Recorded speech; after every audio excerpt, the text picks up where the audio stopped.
বন্ধুরা, আমার থাম্বনেল বা টাইটেল দেখে আপনারা সবাই বুঝতে পারছেন আমি আজ কী নিয়ে ভিডিওটি করছি। আমি আজ যে তরল সারটা আপনাদের দেখাও, ম্যাজিক সার, মানে সারটি দেওয়ার সাথে সাথে 10 দিনের মধ্যে প্রত্যেকটা গাছের জন্য আপনারা মানে সমানভাবে উপকার পাবে। আর গাছ ভর্তি কুড়ি ফুট সব আসবে, আকার বড় বড় হবে এবং ফুলগুলো দেখুন কালার কত সুন্দর এসছে, কত পরিমাণে ফুল ফুটেছে দেখুন সব ফুল। আর এই গাছগুলো, এই তরল সারটি মানে ম্যাজিক সারটি আপনার সমস্ত বাগানে, আপনাদের বাগানে যত ধরনের ফুল গাছ আছে সব ফুল গাছের জন্য, ফল গাছের জন্য, সবজি গাছের জন্য, সব গাছের জন্য আপনারা ব্যবহার করতে পারবেন। শুধু পারবেন না আপনারা ব্যবহার করতে ইনডোর গাছ, তারপরে কাঠচাপা গাছ, তারপরে আপনাদের ওই নাকচাপা গাছ, এইসব ধরনের গাছের জন্য আপনারা শুধু পারবেন না। এবার আমি এই গাছটি বলছি, আমি যে কি মানে সারটি আমি দিচ্ছি, একদম পুরো ঘরোয়া জৈব সার, একদম বিনামূল্যে। মানে এই ঘরগুলো, এই জিনিসগুলো সবারই ঘরে মোটামুটি সবসময়ের জন্যই থাকে এবং কাউকে কোনো মানে আলাদা করে গাছের জন্য যে আপনাদের কিনে নিয়ে আসতে হবে তা না। এবার আমি চম্পাস ব্লগ থেকে ভিডিওটি করছি, আমি চম্পা বলছি। আমার এই ভিডিওটি যদি আপনাদের ভালো লাগে তাহলে একটু লাইক কমেন্ট শেয়ার করবেন। আর নতুন বন্ধুরা যারা নাকি আমার আজকে এই চম্পাস ব্লগের নতুন সদস্য, তারা একটা করে সাবস্ক্রাইব করে পাশের বেলটি বাজিয়ে অল করে রেখে দেবেন। তাহলে আমার যে 6:30 থেকে 7টার মধ্যে ভিডিও ছাড়ি সেই ভিডিও আপনাদের কাছে নোটিফিকেশান পৌঁছে যাবে। আপনারা আমার ভিডিওটি দেখে আবার তখন একটা করে লাইক করবেন, একটা করে কমেন্ট করবেন। এবার কোনো মানে এই জবা ফুল গাছ বা যে কোনো গাছই, বেশিরভাগ গাছই হলো আপনাদের রোদ যত সুন্দর পাবে তত গাছ ভালো গ্রো করবে, আর আর জল যত ভালো পাবে। কিন্তু জল পাওয়া মানেই কেন কোনো গাছের জন্যই শুধু যে গাছের গোড়া জল জমে থাকবে সেরকম কোনো গাছের জন্যই মানে ভালো না আর কি। শুধু জলপদ্ম ফুল গাছ ছাড়া, মানে 2-1টা গাছ আছে হয়তো এরকম। আমি একদম এই আপনাদের সাথে আমি যেই মানে তরল ম্যাজিক সারটি কথা নিয়ে মানে বলবো, সেটা একদম প্রত্যেকটা সব ধরনের গাছের জন্য এই সারটি আপনারা ব্যবহার। গাছের জন্য কোনো না বাধ্যতা নেই যে এই গাছকে দিতে হবে বা ওই গাছকে দিতে হবে না।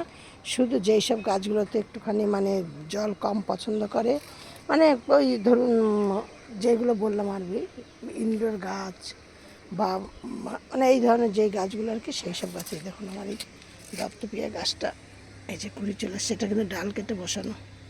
আমি একটা জায়গা থেকে ডাল নিয়ে এসেছিলাম একটা, সেই ডালটাকে আমি 3টে ভাগ করে বসিয়েছি, যে এইখানে 3টে গাছই হয়ে গেছে। এবার ভাবছি এই গাছ দুটো গাছ কাউকে দিয়ে দেবো আর একটা গাছ রাখবো। যে আপনারা এবার কী করবেন দেখুন, গাছ ভর্তি কত, শুধু আমি এই সারগুলো দিয়েছি, দিয়ে নিয়ে প্রত্যেক সপ্তাহে শুধু এই সারটা দিয়ে দেবেন। দিয়েছি, তার থেকে দেখুন আমার প্রতিটা গাছে কত পরিমাণে কুড়ি এসছে। এই দেখুন বেলি ফুল গাছ বলুন, যে কোনো গাছ, সব গাছে প্রচুর পরিমাণে কুড়ি এসছে। ঠিক আপনারা এইভাবে গাছকে যত্ন করুন, দেখবেন প্রচুর। আমি এবার বলছি কি আমি সারটা আমি কীভাবে তৈরি করেছি বা কী করেছি। আমি কি করেছি, মানে এই সারটির মধ্যে পেঁয়াজ দিলে খুবই ভালো হয়, কিন্তু আমি পেঁয়াজ দিই না, কেন এইসব ফুলগুলি সব তুলে নিয়ে গিয়ে আবার পুজোয় দিই। আমি এই জন্য এই দেখুন এই গাছে যে লেবু এসছে, আমি এই জন্য পেঁয়াজটা দিই না। অপরাজিতা গাছ বলুন, যে কোনো গাছে আপনারা এই সার।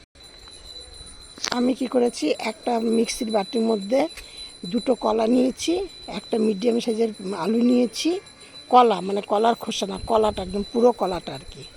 আমি পাকা কলাটা নিয়েছি, একটা মিডিয়াম সাইজের আলুর খোসা নিয়েছি, আর আমি পেঁয়াজ দিই না বলে আমি তার মধ্যে অ্যালোভেরা জেল নিয়েছি। পেঁয়াজ দিলে এই কারণেই, পেঁয়াজটা দিলে আমি এই ফুল, প্রত্যেকটা ফুল নিয়ে আমি পুজো করব, আমি এই জন্য আমি পেঁয়াজ দিই না আর কি। এইটাকে খুব ভালো করে মিক্সিতে আপনারা গুঁড়ো করে নেবেন, মানে ফাটিয়ে নেবেন একসাথে। ফাটিয়ে নিয়ে তারপরে কি করবেন, মানে আরও তার মধ্যে অনেকটা জল দেবেন, দিয়ে একদম পাতলা তলন করে নেবেন। নিয়ে তারপর সেই জলটা আপনারা প্রত্যেকটা গাছে, সবজি গাছ বলুন, তা ফল গাছ বলুন, যে ধরনের গাছ মানে যে কোনো বাগানের আপনার জবা ফুল গাছ বলুন বা কিছু, সব গাছে সব ধরনের সাদা টগর, করবী, মানে সব ধরনের গাছে আপনারা এইগুলি মানে হিসাব করে করে এক একটা গাছের টবের জন্য, মানে যেই বিয়ে বাড়ির যে গ্লাসগুলি করে না জল খেতে দেয়, 1 গ্লাস করে প্রত্যেকটা গাছের গোড়ায় আপনারা দিয়ে দেন।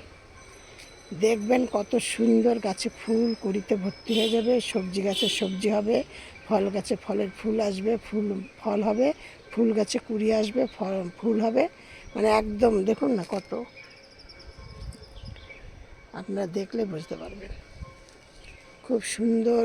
মানে এই জৈব সারটি ঘরে তৈরি ম্যাজিক সার, আমি এইটাকে নাম দিয়েছি ম্যাজিক সার। মানে এই ম্যাজিক সারটা আমি গাছে দিয়ে আমি এত উপকার পেয়েছি, অনেক কিছু এটা ওটা সেটা অনেক কিছু দিয়েছি, কিন্তু এই ম্যাজিক সারটা দেওয়ার মানে উপকারটা মানে ভীষণ, একদম হাতে নাতে 10 দিনের মধ্যে আপনারা ফল মানে রেজাল্ট পেয়ে যাবেন একদম কোনো মানে। আর দেখবেন লঙ্কা গাছে আমার এই দেওয়ার পর লঙ্কা, এই দেখুন দেখতে পাচ্ছেন লঙ্কা গাছে কত লঙ্কা হয়েছে, আর লঙ্কা গাছ ওইদিকে আছে, সেই সব লঙ্কা গাছে সব মানে ফুলে একদম পুরো ভর্তি হয়ে গেছে।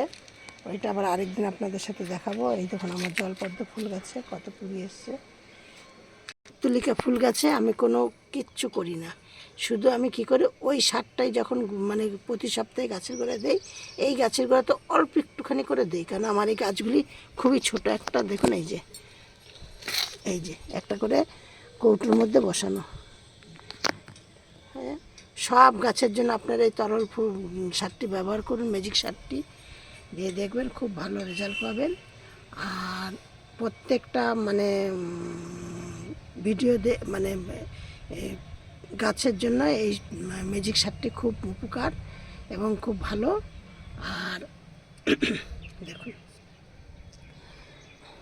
আর আমার এই ভিডিওটি দেখে আপনাদের যদি ভালো লাগে একটি লাইক করবেন, কমেন্ট করবেন, শেয়ার করবেন, আর নতুন বন্ধুরা একটা করে সাবস্ক্রাইব করে পাশের বেলটি বাজিয়ে অন করে রেখে দেবেন। আর সব ভিডিওর মতো আজকে আমি আপনাদেরকে বলছি আপনারা সব ভালো থাকুন, সুস্থ থাকুন, নেক্সট ভিডিও আবার করবো।